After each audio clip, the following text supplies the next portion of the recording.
positives and negatives to all phones these days. However, the two leading competitors take charge as the iPhone and Android continue to improve their phones each year. There are many aspects of the iPhone that can be compared to Androids, but the positives of the sleek iPhones have created a huge industry for Apple. Starting with the iPhone, one perk to not having an open source system, which means companies can change features across each device, is consistency across each device. Small actions such as turning on Wi-Fi vary from the Nexus 4 to the Galaxy S4 to the HTC, all Android devices, which is a result of different interfaces. Most of Apple's functions remain consistent across devices. There's really only one way to do something on the iPhone. Once you're in their ecosystem, so to speak, you only need to remember one username and password to sync your phone, music, photos, contacts, and so on. Across each device, using the iCloud is one of their main positive features.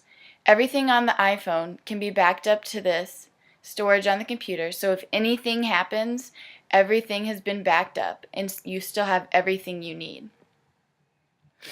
Some argue that the open-sourced method is Android's double-edged sword, a stellar operating system that lacks a steady phone. Slate's technology specialist and columnist Farhad Manjoo writes, "These phones have the potential to be really wonderful, even as great as Apple's flagship phones. But then, at the last second, the phone makers and the world's cellular carriers snatch defeat from the jaws of victory. They ruin their phone's potential with unnecessary features and apps that lower the device's battery life, uglify their home screens, and make everything you want to do extra annoying. If you're someone who thrives on Gmail account or Google+, however, Android's phone may be the way to go. Android phones allow you to back up your storage to an online Google+ system, but there's no easy way from the phone to PC or any computer at all. Another plus of the iPhone is that it can link to computers and transfer music between the two devices. You can get iTunes on any computer. Therefore, you can hook up an iPhone to any computer and sync music. Androids, however, do not allow this feature. There is an app called SyncTunes, but there is no easy transfer of music using this app. Plus, you cannot get iTunes music on an Android device. In terms of apps and storage, iPhones and Androids carry both. iPhones still take the lead in the number of apps. However, people argue that the download process is much longer than the Android's Google Play App Store. In terms of storage, the SIM cards that came with the Android devices allow more storage within the phone. iPhones don't come with a SIM card, but you can buy more storage, which some would say is inconvenient. You can also buy an iPhone with different amounts of gigabytes, which allows for more storage. However, the higher the gigabyte, the more expensive the phone. A downfall of the iPhone devices is that they do not have removable batteries, which Androids do. Many of the problems that the iPhone faces, such as the phone occasionally freezing, would be solved if the battery were removable. However, Apple just doesn't make their phones that way. The best part is, there's a positive to a non-removable battery. According to Jacob Vengeance, a well-known member of the Apple community, states, "It doesn't look as nice as a unibody design. The non-removable battery allows for a flatter surface and a less bulky look." Carl Sagan, a science communicator, states, "There are other options such as portable chargers or even a solar charger. Built-in batteries are higher capacity as well, so you get more running time." Androids, on the other hand, carry this feature, which allows the phone to be easily fixed if there were to be a problem.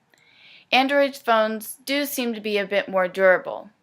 iPhones, on the other hand, are made of easily breakable material. The simple option is to buy a phone case. Why not? It protects the phone from a lot of things, including water for some cases.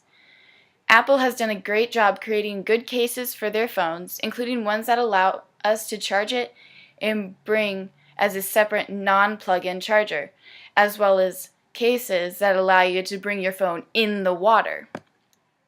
Looking at the interface of both the phones, the iPhone takes a far lead. Everything is so simple. We can design the way we want our screens to look, making it more personalized. The system Apple has created is easy and doable. They have managed to find a way that allows us to FaceTime people all over the world without Wi-Fi. In other terms, we can see our friends and family anytime, anywhere we want. The touchscreen responds to heat, making it easier to slide and type on the screen. In terms of apps, all apps made by Apple can work on any iPhone, new or old. According to Christina Warren, who is a senior tech analyst at Mashable and a media pundit in training, states, if you build an app for the iPhone iOS 6, you can know that it will work on the iPhone 3GS, all the way to the latest iPhone 5 and the iPad 2, iPad 3, iPad 4, and iPad mini. Moreover, because Apple controls the hardware and software, you don't have to worry about issues such as differences in screen resolution or graphics processor or support for X, Y, or Z. You still need to test on every device, but the number of devices to test is much, much lower. Stated by Fahad Manjoo on Android devices, I'd open them up, turn them on, get aggravated by their bad keyboards or poor touchscreens or frustrating add-on software, and I immediately package them up and send them back. The Android interface is known to lack many things: easy touch, slide, and accessibility. Many of the apps they carry can only be used while using Wi-Fi.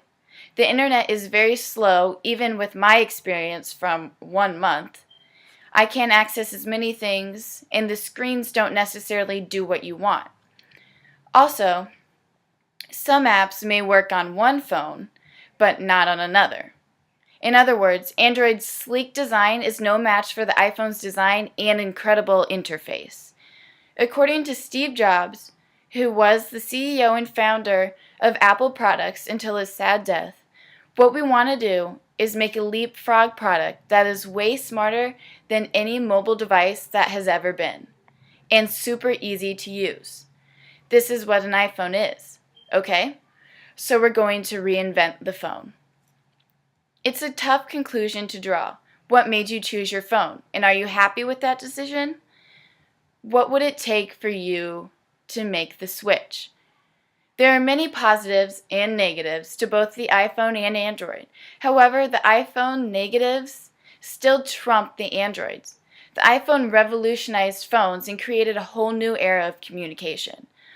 I've always had an iPhone, but recently was forced to switch due to a broken screen, and a friend lent me the Android. I currently hate this Android and cannot wait till I can switch back to the iPhone.